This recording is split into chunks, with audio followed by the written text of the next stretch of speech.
In 1993, American troops were in Somalia as part of a UN humanitarian mission to distribute food, medicine, and relief supplies to the Somali people.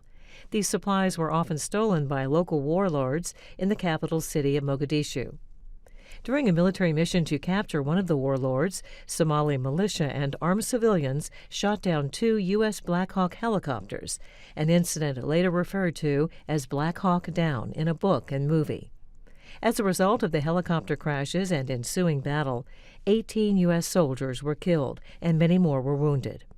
In the aftermath, several bodies of U.S. servicemen were dragged through the streets of Mogadishu. 20 years ago, on October 7, 1993, President Clinton addressed the nation from the Oval Office on the U.S. military mission in Somalia. This is 10 Minutes. My fellow Americans, today I want to talk with you about our nation's military involvement in Somalia.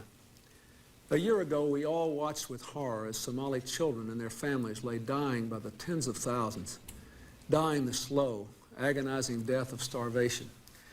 A starvation brought on not only by drought, but also by the anarchy that then prevailed in that country.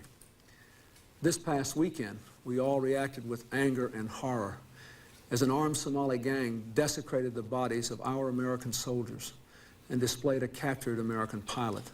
All of them soldiers who were taking part in an international effort to end the starvation of the Somali people themselves. These tragic events raise hard questions about our effort in Somalia. Why are we still there? What are we trying to accomplish? How did a humanitarian mission turn violent? And when will our people come home? These questions deserve straight answers. Let's start by remembering why our troops went into Somalia in the first place. We went because only the United States could help stop one of the great human tragedies of this time. 1/3 people had died of starvation and disease. Twice that many more were at risk of dying. Meanwhile, tons of relief supplies piled up in the capital of Mogadishu because a small number of Somalis stopped food from reaching their own countrymen. Our consciences said enough. In our nation's best tradition, we took action with bipartisan support. President Bush sent in 28,000 American troops as part of a United Nations humanitarian mission. Our troops created a secure environment so that food and medicine could get through. We saved close to 1 million lives. And throughout most of Somalia, everywhere but in Mogadishu, life began returning to normal. Crops are growing, markets are reopening, so are schools and hospitals. Nearly 1 million Somalis still depend completely on relief supplies, but at least the starvation is gone. And none of this would have happened without American leadership and America's troops. Until June, things went well, with little violence. The United States reduced our troop presence from 28,000 down to less than 5,000. With other nations picking up where we left off. But then, in June, the people who caused much of the problem in the beginning started attacking American, Pakistani, and other troops who were there just to keep the peace. Rather than participate in building the peace with others, these people sought to fight and to disrupt, even if it means returning Somalia to anarchy and mass famine. And make no mistake about it, if we were to leave Somalia tomorrow, other nations would leave too. Chaos would resume, the relief effort would stop, and starvation soon would return. That knowledge has led us to continue our mission. It is not our job to rebuild Somalia's society, or even to create a political process that can allow Somalia's clans to live and work in peace. The Somalis must do that for themselves. The United Nations and many African states are more than willing to help, but we in the United States must decide whether we will give them enough time to have a reasonable chance to succeed. We started this mission for the right reasons, and we're going to finish it in the right way. In a sense, we came to Somalia to rescue innocent people in a burning house. We've nearly put the fire out, but some smoldering embers remain. If we leave them now, those embers will reignite into flames and people will die again. If we stay a short while longer and do the right things, we've got a reasonable chance of cooling off the embers and getting other firefighters to take our place. We also have to recognize that we cannot leave now and still have all our troops present and accounted for. And I want you to know that I am determined to work for the security of those Americans missing or held captive. Anyone holding an American right now should understand above all else that we will hold them strictly responsible for our soldiers' well-being. We expect them to be well treated, and we expect them to be released. So now we face a choice. Do we leave when the job gets tough, or when the job is well done? Do we invite a return of mass suffering, or do we leave in a way that gives the Somalis a decent chance to survive? Recently, General Colin Powell said this about our choices in Somalia. Because things get difficult, you don't cut and run. You work the problem and try to find a correct solution. I want to bring our troops home from Somalia.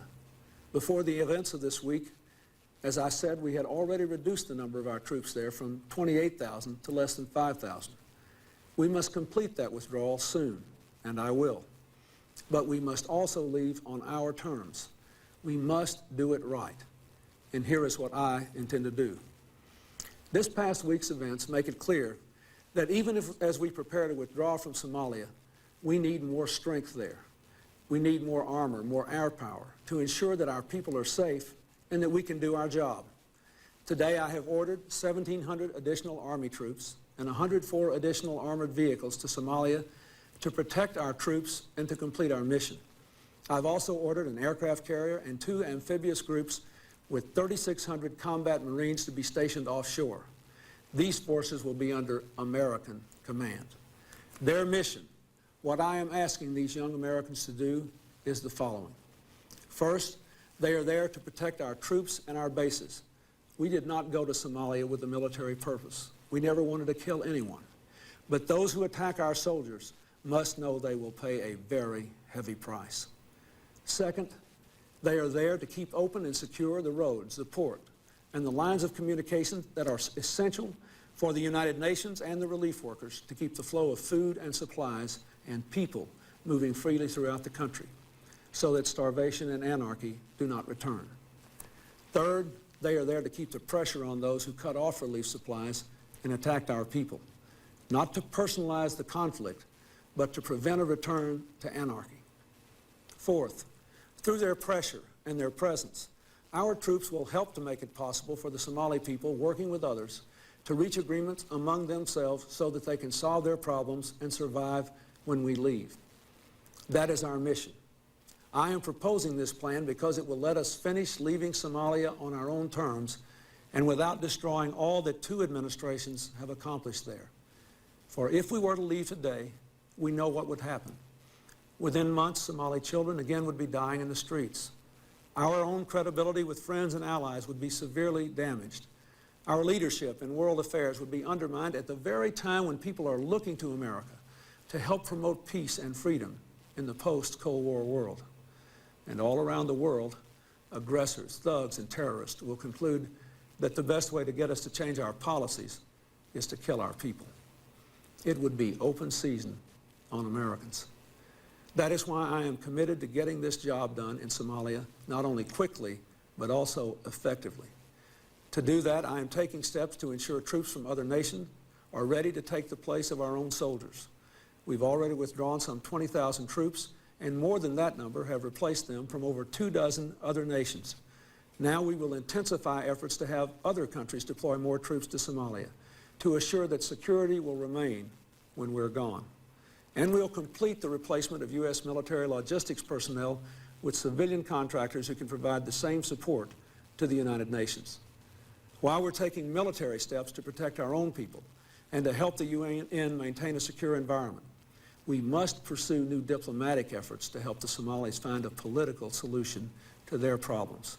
That is the only kind of outcome that can endure.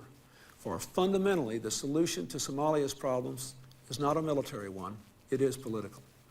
Leaders of the neighboring African states, such as Ethiopia and Eritrea, have offered to take the lead in efforts to build a settlement among the Somali people that can preserve order and security.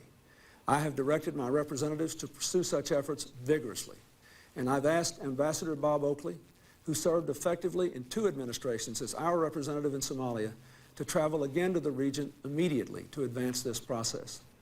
Obviously, even then, there's no guarantee that Somalia will rid itself of violence or suffering. But at least we will have given Somalia a reasonable chance.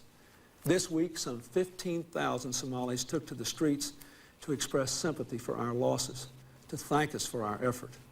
Most Somalis are not hostile to us, but grateful, and they want to use this opportunity to rebuild their country.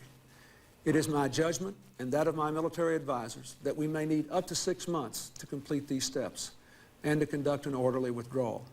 We'll do what we can to complete the mission before then. All American troops will be out of Somalia no later than March the 31st, except for a few hundred support personnel in non-combat roles. If we take these steps, if we take the time to do the job right, I am convinced we will have lived up to the responsibilities of American leadership in the world, and we will have proved that we are committed to addressing the new problems of a new era. When our troops in Somalia came under fire this last weekend, we witnessed a dramatic example of the heroic ethic of our American military. When the first Black Hawk helicopter was down this weekend, the other American troops didn't retreat, although they could have. Some 90 of them formed a perimeter around the helicopter, and they held that ground under intensely heavy fire. They stayed with their comrades. That's the kind of soldiers they are. That's the kind of people we are. So let us finish the work we set out to do. Let us demonstrate to the world, as generations of Americans have done before us, that when Americans take on a challenge, they do their job right. Let me express my thanks and my gratitude and my profound sympathy to the families of the young Americans who were killed in Somalia. My message to you is your country is grateful, and so is the rest of the world, and so are the vast majority of the Somali people. Our mission from this day forward is to increase our strength, do our job, bring our soldiers out, and bring them home. Thank you, and God bless America.